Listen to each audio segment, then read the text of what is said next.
بسم اللہ الرحمن الرحیم الحمد للہ رب العالمین خالق السماوات والارضین الصلاة والسلام علی رحمت للعالمین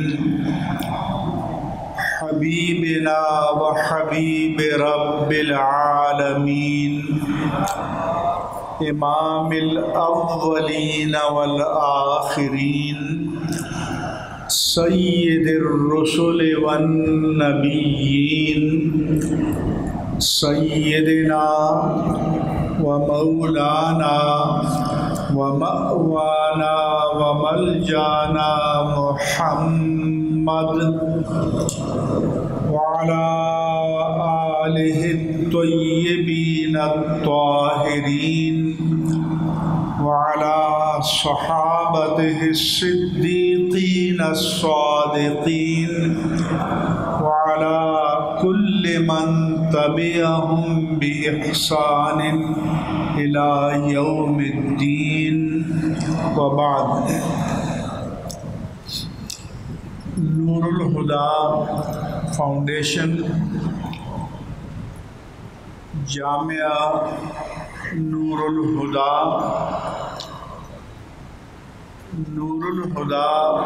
تحفیظ القرآن network, Noor al-Huda schooling system اور Noor al-Huda welfare and charitable network, یعنی اس کثیر المقاصد multipurpose multi dimension complex اور ادارے کے بانی اور سربراہ اور مربی عالم ربانی رہبر شریعت حضرت علامہ صاحبزادہ سید محمد سعید الحسن شاہ صاحب دامت برکاتہم العالیہ اس مشن میں ان کے رفیق، معاون اور مددگار، ان کے برادر عزیز محترم سید حفیظ الحسن شاہ صاحب اور حضرت قبلہ کے صاحبزادگان حضرت محترم سید مسعود الحسن شاہ صاحب، حضرت محترم سید محمد محمود الحسن شاہ صاحب اور حضرت محترم ڈاکٹر سید محمد جواد الحسن صاحب زید مجدہم اس پرنور اور مبارک اجتماع میں موجود لائق صد احترامات و تکریمات حضرات علماء کرام، مشائخ اعظام، معززین علاقہ، اس ادارے میں مختلف شعبہ جات میں گراں قدر خدمات انجام دینے والے اراکین، ذمہ داران، اس ادارے کے معاونین کرام، اس ادارے میں تعلیم دینے والے اور تعلیم حاصل کرنے والے حضرات معلمین کرام، و متعلمین کرام اور معزز حاضرین مجلس، السلام علیکم ورحمۃ اللہ وبرکاتہ۔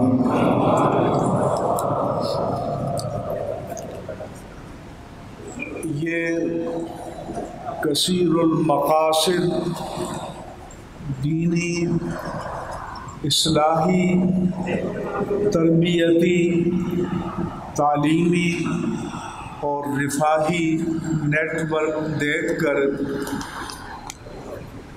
قلب کو سرور نصیب ہوتا ہے، روح کو راحت نصیب ہوتی ہے، اور میرے نزدیک اصل کرنے کے کام یہی ہیں جو حضرت قبلہ پیر صاحب دامت برکاتہم العالیہ انجام دے رہے ہیں۔ مزید یہ کہ ان تعلیمی، تربیتی اور روحانی فیضان کے ساتھ ساتھ وہ ادارے سے وسائل کشید نہیں کرتے، بلکہ ادارے کو اپنی طرف سے وسائل دیتے بھی ہیں، اور یہ بھی بہت بڑی انفرادیت ہے، امتیاز ہے، اور یہ اب بہت کم آپ کو کہیں نظر آئے گا۔ میں تہہ دل سے بصمیم قلب، بصد عجز و نیاز اور بصد اخلاص ان تمام گراں قدر خدمات پر حضرت کی خدمت میں، ان کے سارے اسرہ عالیہ کی خدمت میں، ان کے معاونین کی خدمت میں ہدیہ تبریک پیش کرتا ہوں۔ اللہ تبارک و تعالی ان خدمات جلیلہ کو اپنی بارگاہ عالی میں مقبول، مأجور اور مشکور فرمائے، اور ان صدقات جاریہ کو تا قیامت جاری رکھنے کے لیے انہیں، ان کے اخلاف، ان کے جانشینوں کو اپنی بارگاہ عالی سے اپنے حبیب مکرم صلی اللہ علیہ وآلہ وسلم کے طفیل توفیقات عالیہ اور وسائل کثیرہ نصیب فرمائے، اور اللہ تعالیٰ نے ان مخلص اہل ایمان ہم مسلک بھائیوں کے، بہنوں کے قلوب و اذہان کو جو اس طرف مائل کیا ہے، اللہ تبارک و تعالیٰ اس میں مزید اثر آفرینی پیدا فرمائے۔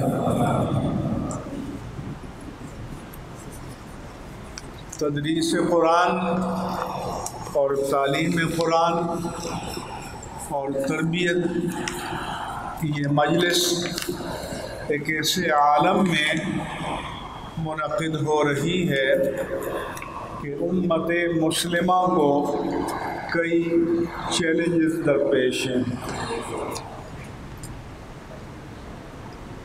اہانت قرآن کریم اور اہانت مقدسات دین کا مذموم سلسلہ امریکہ اور مغربی ممالک میں کافی عرصے سے جاری و ساری ہے۔ اہانت قرآن کریم کے حوالے سے 2010 میں ایک مسیحی بشپ اور پاسٹر ٹیری جونز نے فلوریڈا میں امریکہ کی ریاست ہے، اپنے چرچ کے سامنے پارکنگ لاٹ میں 200 قرآن کریم کے نسخوں کو جلانے کا اعلان کیا تھا۔ اس وقت اسے اس بنا پر روک دیا گیا کہ یہ پبلک پلیس ہے اور یہاں سے آگ پھیل سکتی ہے۔ پھر 2023 کے شروع میں سویڈن میں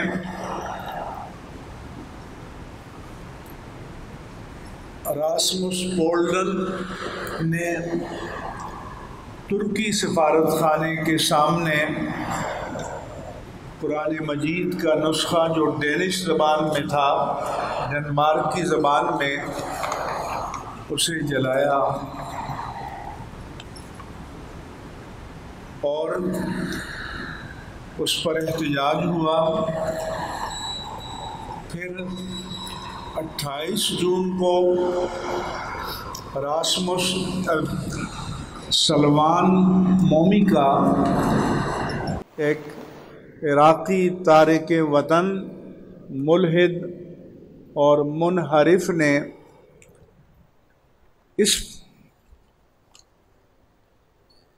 جب ترکی سفارت کے خانے کے سامنے یہ اقدام کیا جا رہا تھا تو پولیس نے اس لیے روکا تھا کہ یہ امن کے لیے خطرہ ہے۔ یہ سلمان مومک سویڈن کی عدالت میں گیا اور تحریک ایک چلائی تو عدالت نے فیصلہ دیا کہ اجتماع کی آزادی اور اظہار رائے کی آزادی یہ آئینی حق ہے اور پولیس اور انتظامیہ اس کو روکنے کی بجائے اس کو تحفظ فراہم کریں۔ چنانچہ اس نے مسجد کے سامنے یہ پروگرام بنایا 28 جون کو، اور اس کو وہاں کی گورنمنٹ اور پولیس نے پوری سیکیورٹی فراہم کی 3 لیئرز میں۔ الیاذ باللہ تعالی اس نے قرآن کریم کے عربی نسخے پر سور کی چربی ملی اور آنکھ کو پھاڑا، قدموں تلے روندا اور پھر اس کو آگ لگائی۔ اس پر مسلمانوں کے جذبات دنیا بھر میں مجروح ہوئے۔ عراق میں بھی سویڈش سفارت خانے پر بڑا احتجاج ہوا اور تمام ممالک میں اور مغرب میں جو مسلمان ہیں انہوں نے احتجاج کیا، مگر مغربی ممالک کی حکومتوں نے یہ تو کہا کہ یہ قابل افسوس ہے، لیکن نہ صراحتاً اس کی مذمت کی، نہ اس کو روکنے کے لیے کسی اقدام کا عزم کیا، بلکہ وائٹ ہاؤس کے ترجمان ویدانت پٹیل جو انڈین اوریجن ہے، اس نے پریس اسٹیٹمنٹ دیا کہ ہمیں افسوس ہے لیکن سویڈن کو نیٹو کی رکنیت دی جائے، کیونکہ سویڈن نیٹو کی رکنیت کے لیے اس نے درخواست دے رکھی ہے، اور اس میں جو یہ قرآن کی اہانت کا واقعہ ہوا تو ترکی اس کی راہ میں رکاوٹ ہے، کیونکہ نیٹو کا دستور یہ ہے، کانسٹیٹیوشن، کہ جب تک تمام ممبران متفق نہ ہوں تب تک کسی نئے ملک کو رکنیت نہیں دی جا سکتی۔ پھر یورپین یونین کے پریزیڈنٹ نے بھی اس کی حمایت میں بیان دیا اور تمام مغربی ممالک نے بیان دیا۔ میں نے ابھی 2 کالم بھی لکھے ہیں کہ وہ کہتے ہیں کہ فریڈم آف پریس اور فریڈم آف ایکسپریشن، یعنی پریس کی آزادی اور اظہار رائے کی آزادی، ان کے نزدیک ان کے نظام میں، لائف اسٹائل میں بنیادی قدر اور عقیدے کی حیثیت رکھتی ہے۔ وہ اس وقت ہماری بدقسمتی سے مادی طاقت کے اعتبار سے غالب پوزیشن میں ہیں، عالمی ادارے ان کی کنٹرول میں ہیں، اس لیے وہ جبراً طاقت کے زور پر اپنے نظریات کو دوسری اقوام پر مسلط کرنا چاہتے ہیں، لیکن 16 ملین یہودی ہیں، ان کے تحفظ کے لیے تو وہ تیار ہیں۔ ہولوکاسٹ کا کوئی انکار کرے تو وہ مغرب میں قابل تعزیر جرم ہے، اس کے راستے میں یہ فریڈم آف ایکسپریشن اور فریڈم آف پریس کوئی رکاوٹ نہیں بنتا۔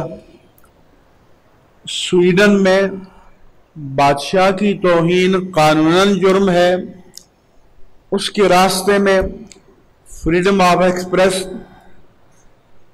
ایکسپریشن اور فریڈم آف پریس رکاوٹ نہیں بنتا۔ لیکن جب مسلمانوں کے دینی مقدسات کی اہانت کی جائے تو وہ اس کی آڑ میں ان مکروہ، مذموم اور قابل نفرت حرکات کو تحفظ دیتے ہیں۔ اب ہمیں کیا کرنا چاہیے؟ یہ جو ہم قراردادیں پاس کرتے ہیں، احتجاجی مظاہرے کرتے ہیں، یہ تو اپنے جذبات کا اظہار ہے۔ 58 مسلم ممالک ہیں، لیکن قراردادیں پاس کرنے کے علاوہ ان کی طرف سے ان ممالک کے خلاف کوئی اقتصادی، سفارتی، سیاسی اور تجارتی اقدام نہیں ہوتا۔ اگر ایسا ہو تو یہ فوراً باز آ جائیں، لیکن ہے قاضی فطرت کا فتویٰ یہ ازل سے کہ ہے جرم ضعیفی کی سزا مرگ مفاجات۔ ہم نے اپنی 1.5 پونے 2 ارب مسلمانوں کی قوت کو طاقت میں بدلنے کے بجائے اسے اپنی کمزوری بنا دیا، اور کوئی مؤثر نتیجہ خیز اقدام سامنے نہیں آ رہا۔ اس کے لیے حکومتوں پر دباؤ ڈالنے کی ضرورت ہے، اور وہ جو یہ کام کر رہے ہیں، یہ اس کے پیچھے جو ان کا فلسفہ اور فکر کار فرما ہے، انہیں معلوم ہے کہ مسلمان اپنی دینی مقدسات کی بے حرمتی کو برداشت نہیں کر پائیں گے۔ یہ حساس مسئلہ ہے، وہ مشتعل ہوں گے اور کوئی اقدام کریں گے اور پھر عالمی سطح پر مسلمانوں پر ایکسٹریمزم، ملیٹنسی، ہیٹریڈ اور ٹیررزم کے فتوے لگائے جائیں گے، انتہا پسندی، عسکریت پسندی، نفرت انگیزی اور دہشت گردی کے فتوے لگائے جائیں گے۔ ہمارا مطالبہ یہ ہے کہ اگر ایک یا چند افراد کو جسمانی اذیت پہنچانا دہشت گردی ہے تو 1.5-2 ارب مسلمانوں کو کسی شخص کے عمل سے ذہنی، روحانی اور ایمانی اذیت پہنچانا یہ سب سے بڑی دہشت گردی ہے۔ لہذا عالمی سطح پر اس جرم کو دہشت گردی ڈکلیئر کیا جائے اور اس کے خلاف عالمی قوانین بنائے جائیں، ورنہ امن عالم کو خطرہ رہے گا،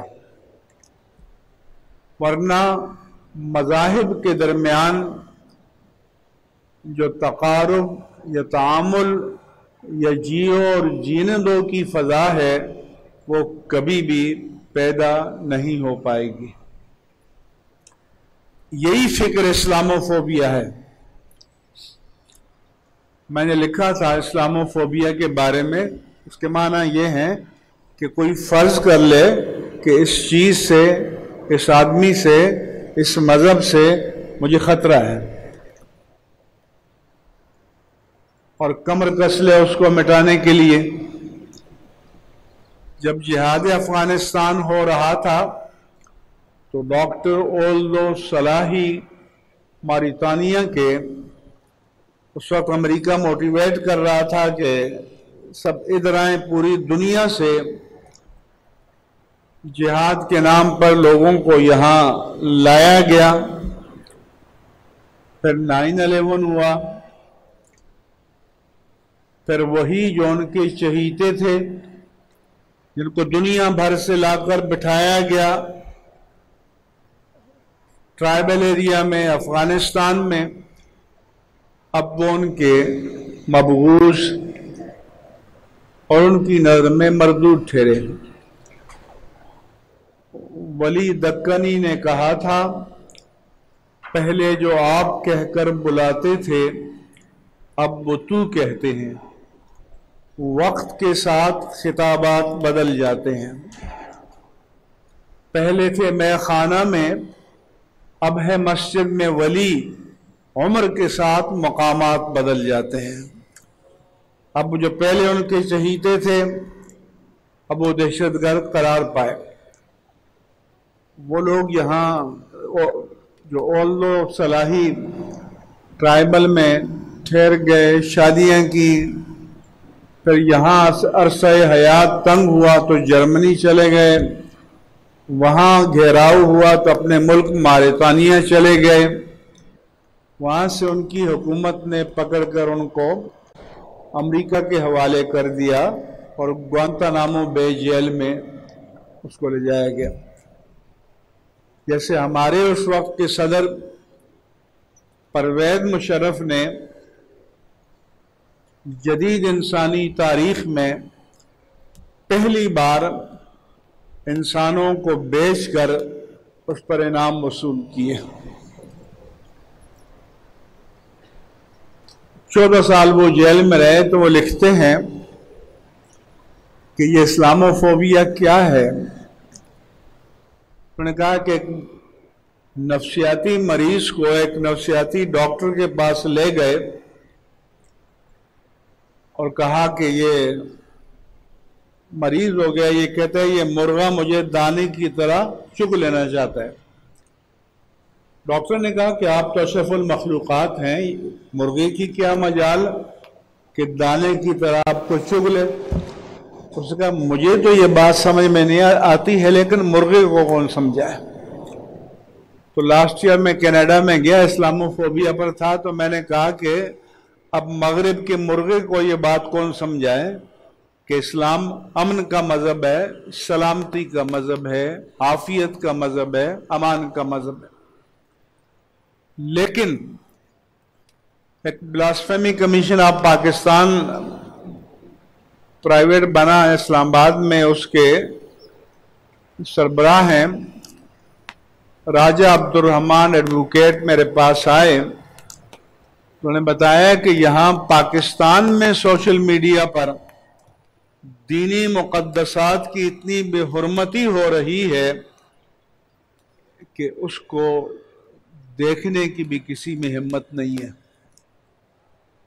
دل دہل جاتا ہے، انسان لرز جاتا ہے کہ جن کے نام مسلمان ہیں وہ یہ کر رہے ہیں۔ آسمان کیوں نہیں ٹوٹ پڑا، زمین میں دھس کیوں نہیں گئے، مگر یہاں سپریم کورٹ کے جج یا ہائی کورٹ کے جج کی توہین ہو تو وہ قابل تعزیر ہے۔ ہماری اسٹیبلشمنٹ کے جو طاقتور عناصر ہیں ان کی کوئی توہین کرے تو پاتال سے نکال کر لے آتے ہیں، لیکن دینی مقدسات کی توہین کرے تو ہمارے ملک میں کچھ بھی نہیں ہوتا۔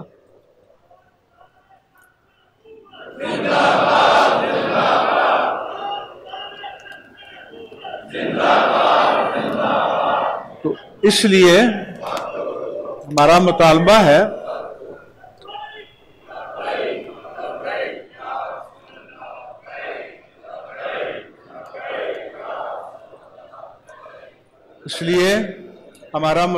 ہے کہ سوشل میڈیا پر فلٹریشن کا، تقطیر کا کوئی نظام قائم کیا جائے اور پاکستان میں دینی مقدسات کی اہانت کا سلسلہ بند کیا جائے،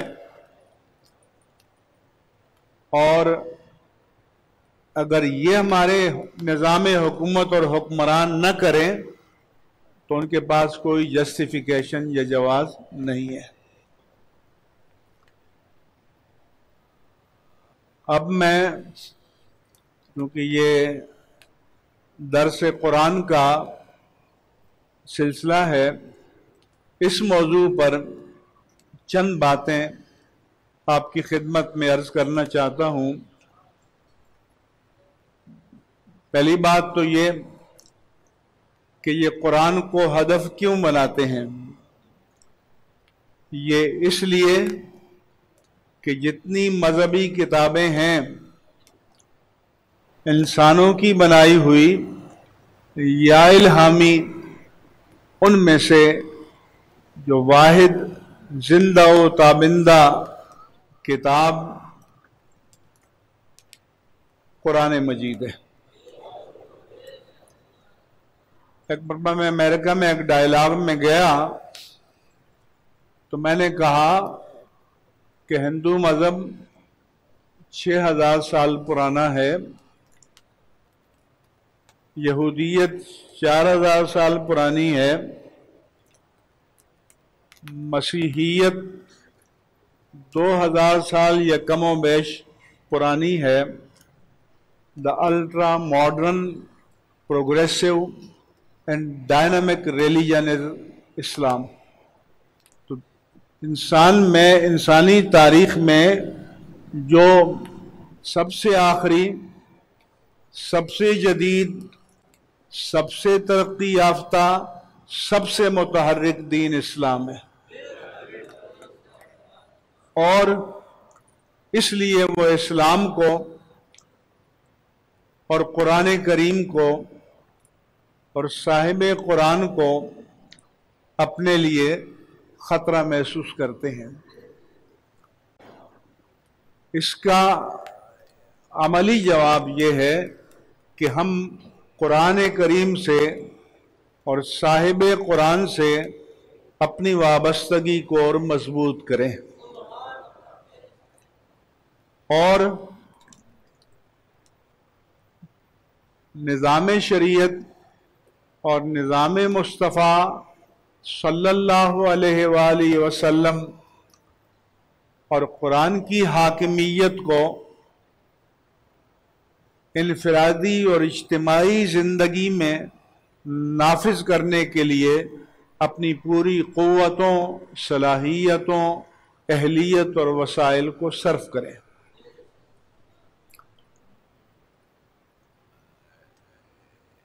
یہ بھی ذہن میں رہے کہ مسلمانوں میں جو ایک جدید فتنہ ہے وہ یہ ہے کہ حسبنا کتاب اللہ، بس کتاب اللہ کافی ہے اور کسی چیز کی ضرورت نہیں ہے۔ یعنی وہ چاہتے ہیں کہ قرآن کا رشتہ صاحب قرآن سے توڑ دیا جائے تو اس کے بعد یہ دیوان غالب یا دیوان حافظ کی طرح ہوگا کہ جس کی جو تشریح، جو مرضی، جو مفہوم کوئی چاہے بیان کرے۔ تو اس فتنے کا سدباب ضروری ہے۔ جو سارا لبرلزم ہے مسلمانوں کے اندر، اس فتنے کی جڑ بھی یہی ہے کہ قرآن کا رشتہ صاحب قرآن سے توڑ دیا جائے، جبکہ اللہ کے رسول صلی اللہ علیہ وآلہ وسلم نے فرمایا تھا الا وانا اوتیت القرآن ومثلہ معہ، سنو خبردار مجھے قرآن دیا گیا ہے اور اس کی مثل بھی اس کے ساتھ دی گئی ہے۔ فرمایا انی ترکت فیکم الثقلین ما ان تمسکوا بہما لن تدلوا ابدا، کتاب اللہ و سنتی، سنت نبی ہے۔ یہ موطا امام مالک میں ہے کہ میں دو چیزیں چھوڑ کے جا رہا ہوں، کتاب اللہ اور سنت مصطفیٰ۔ جب تک تم ان دونوں کے ساتھ مضبوطی سے وابستہ رہو گے تو تم کبھی گمراہ نہیں ہوگے، بھٹکو گے نہیں، بہکو گے نہیں۔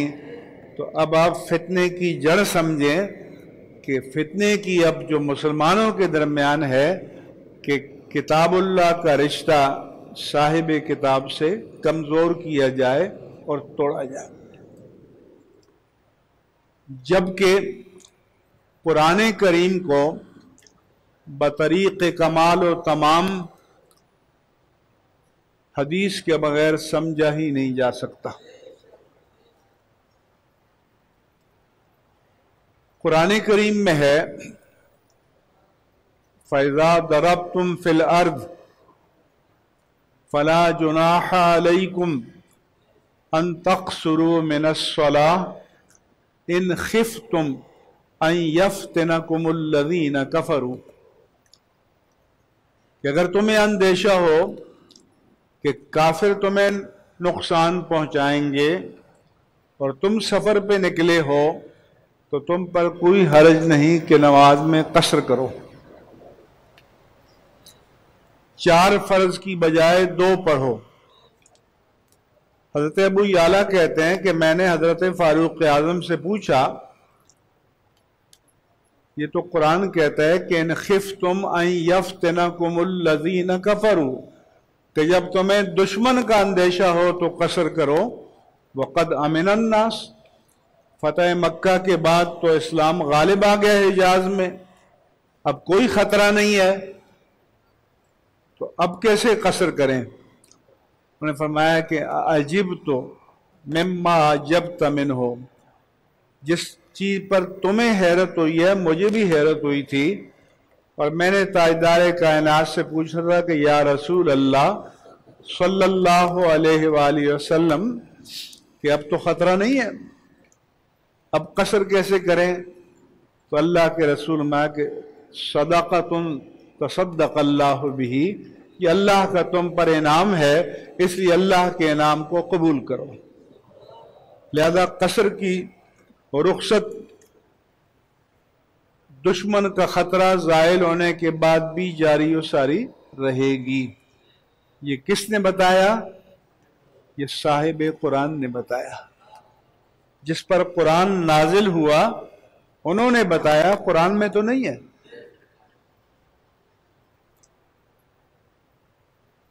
پھر حدیث پاک میں ہے، ام المومنین حضرت عائشہ صدیقہ رضی اللہ عنہا کی بہن تھی اسماء بنت ابی بکر صدیق رضی اللہ عنہما، ان کی شادی حضرت زبیر سے ہوئی تھی، جن سے حضرت عبداللہ بن زبیر عروہ پیدا ہوئے۔ حضرت عروہ نے اپنی خالہ جان ام المومنین سیدہ عائشہ صدیقہ رضی اللہ عنہا سے پوچھا کہ یہ جو اللہ فرماتا ہے ان الصفا والمروۃ من شعائر اللہ فمن حج البیت او اعتمر فلا جناح علیہ ان یطوف بہما، کہ صفا اور مروہ اللہ کی نشانیاں ہیں، تو جو کوئی حج کرے یا عمرہ کرے اس پر کوئی حرج نہیں کہ ان دونوں کا طواف کرے۔ تو انہوں نے کہا کہ انہوں نے یہ سوچا، کہنا تو یہ چاہیے تھا کہ فلا جناح علیہ اللہ یتطوف بہما، کیونکہ انصار مدینہ زمانہ جاہلیت میں جب آتے تھے یہ یثرب کے لوگ، تو وہ منات بت کی پرستش کرتے تھے جو مشلل کے مقام پر تھا، اور صفا اور مروہ پر ان کے بت رکھے ہوئے تھے، اور زمانہ جاہلیت میں ان بتوں کی پوجا کے لیے آتے تھے۔ تو اب جب صفا اور مروہ کے درمیان سعی کا حکم ہوا تو وہ تردد ہوا کہ یہ تو مشرک کہیں گے کہ یہ تو ہماری نقل اتاری جا رہی ہے۔ حضرت عروہ کے ذہن میں بھی یہی خیال آیا، تو ام المومنین نے فرمایا کہ یبن اختی، اے میرے بھانجے، تم نے قرآن کو صحیح نہیں سمجھا، کہ چونکہ یثرب والے یہاں پرستش کرتے تھے، لہذا جب صفا اور مروہ کے درمیان سعی کا حکم ہوا تو انہیں تردد ہوا۔ انہوں نے کہا کننا نتحرج، ہم اپنے دل میں ایک حرج، ایک تنگی، ایک گھٹن محسوس کر رہے ہیں کہ یہ تو جاہلیت میں ہوتا تھا۔ تو اللہ نے فرمایا کہ نہیں، اب تم پر کوئی حرج نہیں کہ صفا اور مروہ کے درمیان طواف کرو، یہ زمانہ جاہلیت کی اتباع میں نہیں ہے، بلکہ ایک نبی کی بیوی اور ایک نبی کی ماں حضرت ہاجر رضی اللہ تعالی عنہا نے جو سعی کی تھی، تیز چلی تھی صفا اور مروہ کے درمیان، اللہ نے اس نشانی کو قیامت تک باقی رکھنے کے لیے یہ حکم دیا ہے۔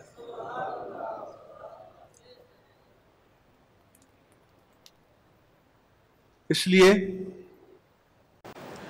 قرآن کو اور دین کو ہم سمجھیں گے تو سنت مصطفیٰ سے سمجھیں گے۔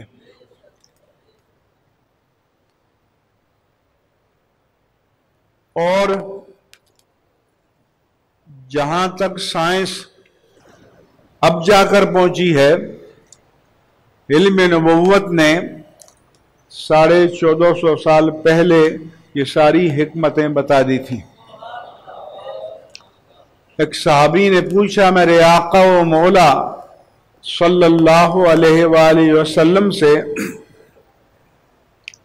ولد علی غلام اسود، ان کا رنگ سفید ہوگا، اور میرے یہاں جو بیٹا پیدا ہوا اس کا رنگ تو سیاہ ہے، سانولا ہے۔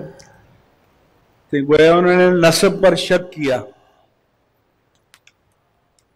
تو حضور نے پوچھا حل لک من الابل، تمہارے اونٹ ہیں؟ اس نے کہا ہے۔ فرمایا مالوان وہاں ان کے رنگ کیا ہیں؟ عرض کیا حمر، سرخ رنگ کے ہیں۔ فرمایا حل فیہا من اورق، کیا اس سرخ اونٹوں کے ریوڑ میں کوئی خاکستری مٹیالے رنگ کا بھی ہے؟ اس نے عرض کیا جی۔ فرمایا کہ فَأَنَّا ذَلِكَ، یہ سارے سرخ اونٹوں کے ریوڑ میں یہ ایک خاکستری یا مٹیالے رنگ کا اونٹ کہاں سے آ گیا؟ اس بدو نے کہا کہ لَعَلَّهُ نَزَعُهُ عِرْق، شاید اوپر کی کسی رگ نے اسے کھینچ لیا ہو۔ میرے آقا نے فرمایا کہ پھر اپنے بیٹے کے بارے میں یہ سمجھ لو لَعَلَّهُ نَزَعُهُ عِرْق، اسے بھی شاید کسی اوپر کی رگ نے کھینچ لیا ہو۔ پھر دوسری حدیث میں ہے ایک صحابی کے ہاں ولادت متوقع تھی۔ فرمایا کہ ماں بولے ذرا کا تمہارے یہاں کیا پیدا ہوا؟ انہیں بیٹا یا بیٹی پوچھو گا۔ اس نے کہا آسان یولد اما غلامن اما جاریہ، لڑکا پیدا ہوگا یا لڑکی پیدا ہوگی۔ میرے آقا و مولا صلی اللہ علیہ وآلہ وسلم کہ من یشبہ، تمہارا کیا خیال ہے وہ کس کے مشابہ ہوگا؟ انہوں نے عرض کی آسان ان یشبہ اما امن و ابا، یا باپ کے مشابہ ہوگا یا ماں کے مشابہ ہوگا۔ میرے آقا و مولا صلی اللہ علیہ وآلہ وسلم فرمایا ہاں ماں ٹھہر جاؤ، ان النطفۃ اذا استقرت فی الرحم احضرها اللہ تعالی کل نسب بینہ و بین آدم، کہ نطفہ جب ماں کے رحم میں قرار پاتا ہے اور 4 ماہ کے بعد جب اس میں جان ڈالنے کا وقت آتا ہے تو اس کے سامنے اس کے ماں باپ سے لے کر حضرت آدم و حوا علیہ السلام تک سلسلہ نسب میں جتنے بھی لوگ آتے ہیں ان کی صورتیں پیش کی جاتی ہیں اور کسی ایک کو اختیار کر لیتا ہے۔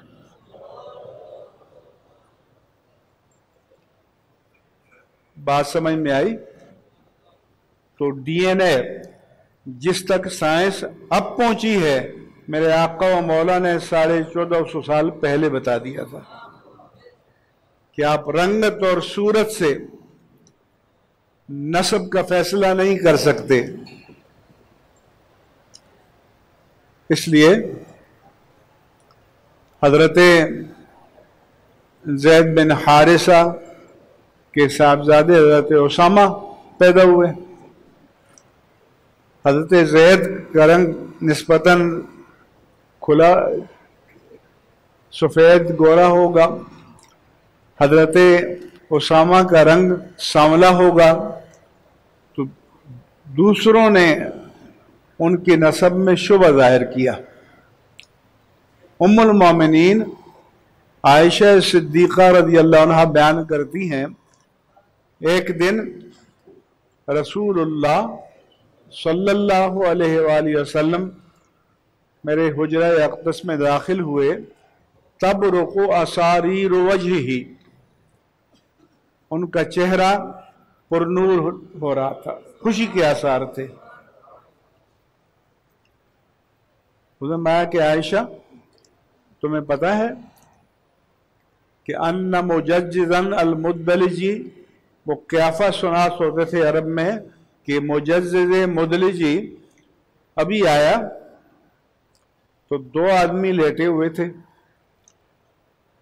برابر برابر، جسم کے بالائی حصہ جو تھا وہ چادر سے ڈھکا ہوا تھا اور پاؤں دونوں کے ننگے تھے۔ تو وہ جو اجنبی آیا تھا اس نے ان 2 لیٹے ہوئے بندوں کو اور چادر ڈھانپے ہوئے دیکھا جن کے پاؤں نظر آ رہے تھے، تو اس نے کہا کہ بعد و من بعد یہ مجھے باپ بیٹا لگتے ہیں۔ تو حضور نے فرمایا خوشی ہوئی کہ جو دشمنان دین تان کر رہے تھے، اللہ تعالیٰ نے انہی کی ایک ساتھی کی زبانی حضرت اسامہ کے نسب کی حقانیت کو ثابت کر دیا۔ اس لیے قرآن کو سمجھنا ہوگا تو صاحب قرآن کے مکتب میں بیٹھ کر سمجھنا ہوگا۔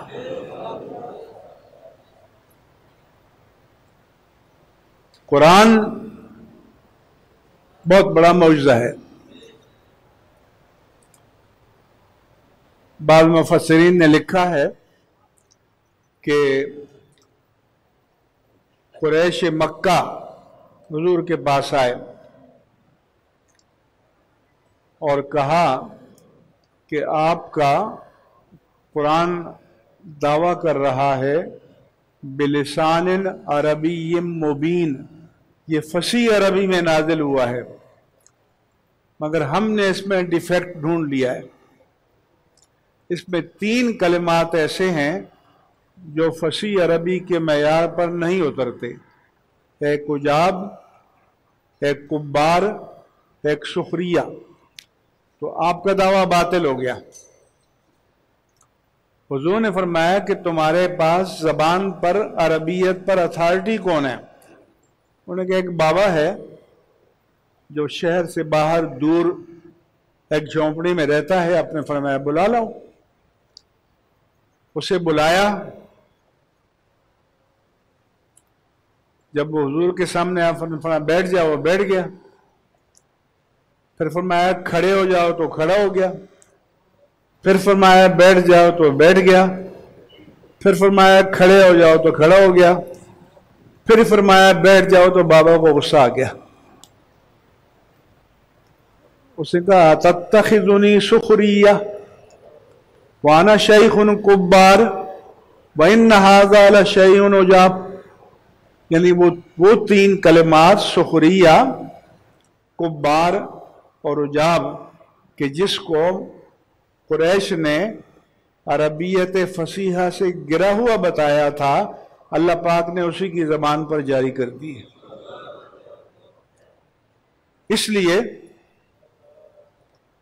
آپ حضرات کو اور علماء کو اس فتنے کو سمجھنے کی ضرورت ہے، اور اس کے بارے میں اللہ کے رسول نے پہلے بتا دیا تھا کہ یاتی علی الناس زمان، لوگوں پر ایک دور آئے گا، رجل شبان علی ریکتہ، ایک شخص اپنی مسند پر مست ہو کر پیٹ بھرا ہوا بیٹھا ہوگا، یقول، اور کہے گا ما احل اللہ فی کتابہ فاحلوا وما حرم اللہ فی کتابہ فحرموا، اللہ نے جس چیز کو اپنی کتاب میں حلال کہا ہے حلال مانو، جسے حرام کہا ہے حرام مانو، دیٹس آل، فنش، ختم۔ قرآن سے باہر کچھ بھی نہیں ہے۔ آپ نے فرمایا سنو، الا انی احرم الحمار الاہلی وذی ناب من السباع وذی مخلب من الطیور، فرمایا کہ یہ حلال و حرام ڈکلیئر کرنے کی اتھارٹی میرے پاس ہے۔ میں پالتو گدھے کو اور سامنے کے دانتوں کچلیوں سے شکار کرنے والے درندوں، کتا، بلہ، شیر، چیتا، جو بھی جانور ہیں ان کو، اور پنجوں سے شکار کرنے والے پرندوں کو حرام ڈکلیئر کرتا ہوں۔ یہ قرآن میں نہیں ہے، یہ صاحب قرآن بتا رہے ہیں۔ لیکن کوئی یہ نہ سمجھے کہ ہمارے سپیریئر جوڈیشری کے ججوں کی طرح سوا موٹو از خود نوٹس لے لیں۔ یہ اتھارٹی میرے آقا کو قرآن کریم میں میرے رب ذوالجلال نے عطا فرمائی ہے کہ یحل لہم الطیبات ویحرم علیہم الخبائث، کہ میرے حبیب کے پاس یہ اتھارٹی ہے کہ پاک چیزوں کو حلال ڈکلیئر کرتے ہیں اور ناپاک چیزوں کو حرام ڈکلیئر کرتے ہیں۔ یہ اللہ کی دی ہوئی اتھارٹی ہے۔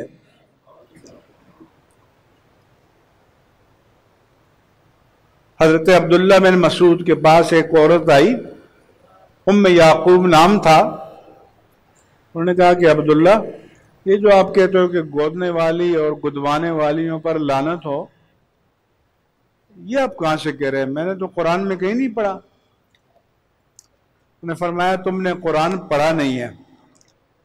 اس خاتون نے عرض کیا کہ میں نے تو دفعتین 2 جلدوں کے درمیان جتنا قرآن ہے سارا قرآن پڑھا ہے، بار بار پڑھا ہے، اس میں کہیں گودنے والی اور گدوانے والیوں کی مذمت میں کچھ آئے نہیں ہے۔ حضرت عبداللہ بن مسعود نے فرمایا کہ تم نے غور سے پڑھا ہوتا تو تمہیں مل جاتا۔ کیا تم نے قرآن میں یہ نہیں پڑھا کہ ما آتاکم الرسول فخذوہ وما نہاکم عنہ فانتہوا؟ جو رسول تمہیں دے دے آنکھیں بند کر کے لے لو، اور جس چیز سے تمہیں رسول روکے آنکھیں بند کر کے رک جاؤ۔ کوئی چوں چرا اور وٹ وائی کوئی سوال نہیں ہوگا۔ زبان اتھارٹی ہے میرے آقا و مولا کی، تاجدار کائنات کی زبان مبارک اتھارٹی ہے۔ اس اتھارٹی سے امت کا رشتہ یہ جو لبرلز ہیں ہمارے، یہ توڑنا چاہتے ہیں۔ اس لیے اس تعلق کو، اس رشتے کو ہمیں مستحکم اور مضبوط کرنے کی ضرورت ہے، اور یہی وجہ ہے کہ اللہ تبارک و تعالی نے قرآن کریم میں فرمایا کہ قد جاءکم من اللہ نور و کتاب مبین، کہ تمہارے پاس اللہ کی طرف سے ایک نور نبوت آیا اور ایک روشن کتاب آئی۔ کتاب بھی نور ہے۔ وَأَنزَلْنَا إِلَيْكُمْ نُورًا مُبِينًا، اور وَاتَّبَعُوا النُّورَ الَّذِي أُنزِلَ مَعَهُ، قرآن کو نور کہا، لیکن اللہ تعالیٰ نے نور نبوت کا ذکر پہلے اور نور قرآن کا ذکر بعد میں کر کے یہ بتا دیا کہ یہ قرآن نور ہے، یہ قرآن نور ہدایت ہے، لیکن اس سے ہدایت اسے ملے گی جو نور نبوت مصطفیٰ کی روشنی میں سے پڑھے گا، جو مکتب نبوت میں بیٹھ کر اس کو پڑھے گا تو اسے ہدایت ملے گی، ورنہ یضل بہ کثیرا ویہدی بہ کثیرا۔ بہت سے لوگ اس کو پڑھ کر، ان مثالوں کو پڑھ کر گمراہ ہو جاتے ہیں اور بہت سے ہدایت پاتے ہیں، اور ہدایت انہی کو ملتی ہے جو صاحب قرآن کے ساتھ وابستہ ہو کر مستحکم رشتہ قائم کر کے جو قرآن کو پڑھتے ہیں اور قرآن کو سمجھتے ہیں۔ اس لیے صرف یہ کافی نہیں ہے کہ قرآن میں ایک لفظ آیا اور آپ نے ڈکشنری کھولی، اس لفظ کا معنی دیکھا اور فٹ سے ترجمہ کر دیا۔ قرآن میں عربی میں ایک معنی کے لیے 80 الفاظ آئے ہیں، خود اونٹ کے لیے قرآن مجید میں 9 کلمات آئے ہیں، 9 طرح کے، اور بعض اوقات ایک ایک لفظ کے درجنوں معنی ہیں۔ مثلا عین آنکھ کو بھی کہتے ہیں، عین گھٹنے کو بھی کہتے ہیں، عین سونے کو بھی کہتے ہیں، عین چشمے کو بھی کہتے ہیں، اور عین کسی چیز کی حقیقت کو بھی کہتے ہیں۔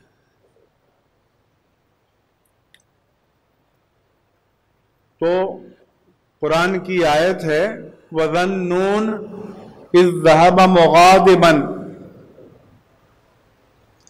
کہ مچھلی والا نبی جب وہ قوم سے ناراض ہو کر چل پڑا، یونس علیہ السلام، فَظَنَّ أَن لَّن نَّقْدِرَ عَلَيْهِ، انہوں نے گمان کیا، شیخ الہند نے ترجمہ کیا کہ ہم ان پر قابو نہیں پا سکیں گے۔ اور قدرہ یقدرو کے ایک معنی قدرت کے ہوتے ہیں، لیکن وہ تو اللہ کے نبی تھے کہ آپ سوچ سکتے ہیں کہ ایک ادنا ادنا ادنا ادنا مسلمان بھی یہ سوچ سکتا ہے کہ اللہ اس پر قابو نہیں پا سکے گا؟ انہوں نے یہ ترجمہ کیا. اس لیے جب یہ ترجمہ فیڈرل گورنمنٹ نے نافذ کرنا چاہا تو ہم نے کہا یہ نہیں ہو سکتا. کیوں؟ کہ قدر یقدر کے ایک معنی قدرت کے ہیں اور ایک معنی تنگی کے ہیں کہ اللہ یبسط الرزق لمن یشاء ویقدر، اللہ جس کے لیے چاہتا ہے رزق کو کشادہ کر دیتا ہے، جس کے لیے چاہتا ہے تنگ کر دیتا ہے. تو امام اہل سنت مجدد دین و ملت امام احمد رضا خان قادری محدث بریلی رضی اللہ عنہ نے ترجمہ کیا کہ مچھلی والے نبی جب وہ ناراض ہو کر چل پڑے تو انہوں نے گمان کیا کہ ہم ان پر تنگی نہیں کریں گے، یہ نہیں کہ ہم ان پر قابو نہیں پا سکیں گے. اس لیے یہ بھی جاننا ہوتا ہے کہ وہ کلمہ کس کے لیے بولا گیا ہے، اللہ کے لیے، اللہ کے رسول کے لیے، اللہ کے اولیاء کے لیے، تو پھر وہاں وہ معنی کیا جائے گا جو ان کی شایان شان ہے. صرف عربی ڈکشنری میں دیکھ کر نہیں کیا جائے گا، جیسے آج کل جو اٹھتا ہے تو گوگل کو کلک کرتا ہے. ایک بیماری یہ بھی آ گئی ہے اور سبھی عالم بن گئے، گوگل کے دربار میں حاضر ہوتے ہیں اور کوئی چیز کلک کر کے سامنے آتی ہے اور پھر دنیا بھر میں پھیلاتے ہیں. اگر کتاب ہادی کامل ہوتی تو پھر اللہ تعالیٰ ہر قادر تھا کہ ہر بندے کے سرانے کتاب نازل ہو جاتی اور رجال کتاب اور انبیاء کرام کی ضرورت نہ ہوتی. لیکن اللہ تعالیٰ نے کتاب کے ساتھ رجال کتاب بھیج کر یہ بتایا کہ کتاب مجرد ہادی کامل نہیں ہے جب تک کہ رجال کتاب، اصحاب کتاب، انبیاء کرام اور رسول اعظام کے مکتب میں بیٹھ کر آپ اس کو نہیں پڑھیں گے. اگر کتاب کافی ہوتی تو میڈیکل، انجینئرنگ، ٹیکنالوجی، سائنسز، جدید علوم سارے کے سارے انگریزی میں ہیں اور انگریزی ان کی مادری زبان ہے، تو کتابیں اٹھا کر عالم بن جاتے. پھر وہاں یونیورسٹیوں کی ضرورت نہ ہوتی. تو ڈیجیٹل اور انٹرنیٹ کی دنیا میں وہ امام ہیں، لیکن وہاں یونیورسٹیاں قائم ہیں، موجود ہیں، بن رہی ہیں. تو میں علماء سے بھی کہتا ہوں کہ آج کل ایک کمزوری یہ ہو گئی ہے کہ کتاب سے رشتہ ٹوٹ گیا ہے. لکھے ہوئے لفظ کو پڑھنے کے لیے آپ تیار نہیں ہیں، بس گوگل نیٹ پہ چلے گئے. تو سنت الہیہ تو کتاب ہے کہ ذالک الکتاب لا ریب فیہ. اس لیے جو علماء ہیں انہیں کتاب سے رشتہ مستحکم کرنا ہے، قرآن سے رشتہ مستحکم کرنا ہے، حدیث سے رشتہ مستحکم کرنا ہے، اور جو فقہ اور اصول فقہ اور علم الکلام کے جو مسائل ہیں ان میں کتاب سے تعلق کو مستحکم کرنا ہے. یہ فتنہ ہے کہ کتاب سے تعلق توڑ دیا جائے. لکھا ہوا حرف آج بھی بولے ہوئے حرف پر بھاری ہے. آج کل تو ویڈیو ہے نا، ہر بات ریکارڈ ہوتی ہے، لیکن اب بھی جب کسی کا کچھ آتا ہے کہتے ہیں یہ فوٹو شاپ ہے،